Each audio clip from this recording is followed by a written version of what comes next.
গিয়েছিলাম আমার এক ভাইয়ের বিয়ে রিসেপশনের অনুষ্ঠানে। আজ সেই অনুষ্ঠানের কিছু ছোট্ট ছোট্ট মুহূর্ত চলুন আপনাদের সঙ্গে ভাগ করে নিই। সকালে উঠেই প্রথম যে রিচুয়ালের প্রতি সকলের মনোযোগ থাকে রিসেপশনের দিন, সেটা অবশ্যই বৌভাত। তাই খুব সুন্দর করে যে শ্রীয়ের থালাটা সাজানো হয়েছিল সেটা রেখে বাকি সব কাজকর্ম শুরু হয়ে গেল হিসেব মতো। বাকি ছিল শুধু চন্দন পরানো কনেকে, তো তার জন্যই সকলে অধীর আগ্রহে অপেক্ষা করছিল, অবশ্যই বরসহ। এবং সমস্ত কাজ মিটতেই শুরু হয়ে গেল মূল অনুষ্ঠান। এদিকে শাশুড়ি মা মানে আমার মামিও কিন্তু একদম সুন্দর পরিপাটি করে সেজেগুজে রেডি বধূবরণ করার জন্য।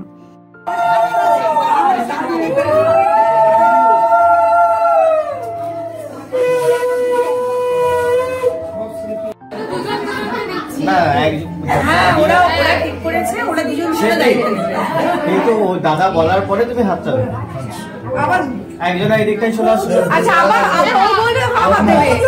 বৌদি দাদাকে দেবে, সে হাত দিয়ে তুমি বলতে পারো দাদা দেখ তোমাকে, তারপরে বলবে। একটু শোন, দুজন একসঙ্গে বলবো, একটু শোন, বলবো কি বলবো।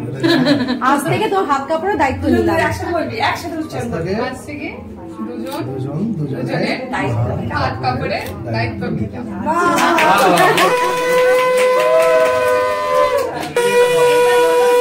সর্বস্তরের দায়িত্ব, ভালো রাখার, পরস্পরকে জানা, শোনা, ভালোবাসা,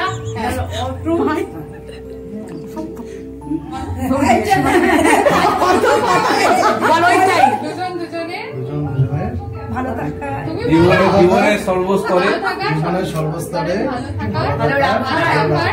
বিপদে আপদে পাশে থাকা।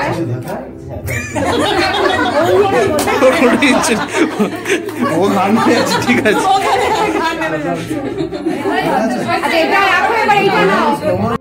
বছরের পর বছর ধরে যেভাবে এই রীতি রিচুয়ালটা চলে আসছে যে বর বউয়ের খাবারের দায়িত্ব এবং অবশ্যই পড়ার দায়িত্ব নেয়, সেটা কিন্তু আজকাল এসে একেবারেই ভেঙে গিয়েছে বলা যেতেই পারে।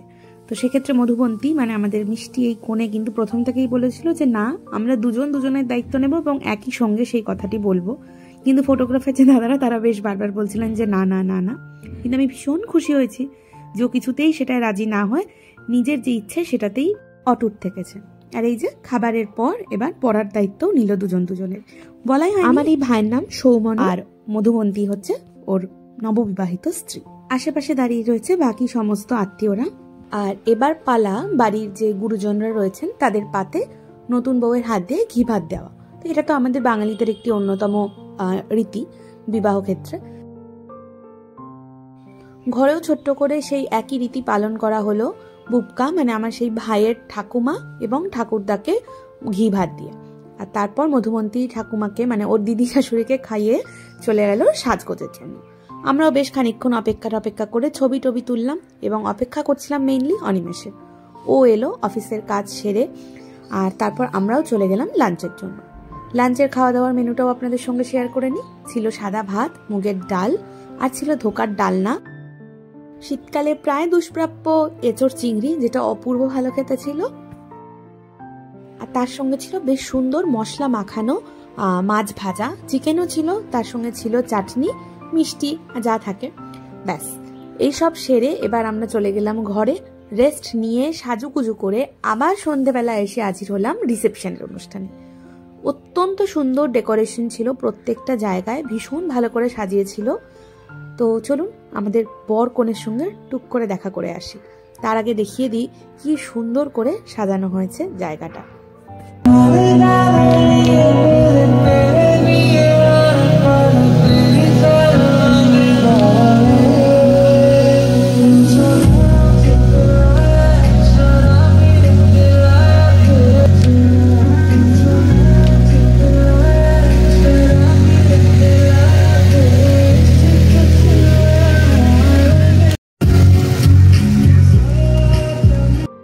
আজকালকার দিনে বিয়ে বা রিসেপশনের একটা অন্যতম অংশ হচ্ছে এই কাপল এন্ট্রিটা, যেটা আমার খুব ভালো লেগেছে।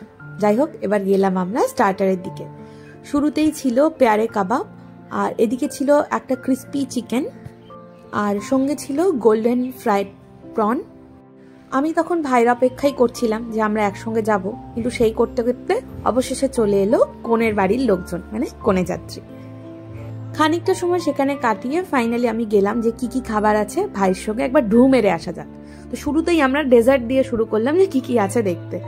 অবশ্যই ছিল চাটনি, পাঁপড়, তার সঙ্গে ছিল জিলিপি, রসগোল্লা মানে সাদা রসগোল্লা, এবং তার সঙ্গে অবশ্যই ছিল নলেন গুড়ের রসগোল্লা। আর ডেজার্টে একটা বেশ ইন্টারেস্টিং জিনিস ছিল, সেটা হচ্ছে পেস্তা হালুয়াটা, আর তার সঙ্গে ছিল আইসক্রিম। এবার আমরা আসলাম মেইন কোর্সে কি কি আছে সেটা দেখতে। প্রথমেই ছিল মাটন কষা, তার সঙ্গে পাশেই ছিল হচ্ছে পিস পোলাও, তার সঙ্গে ছিল ডায়মন্ড ফিশ ফ্রাই আর কাসুন্দি।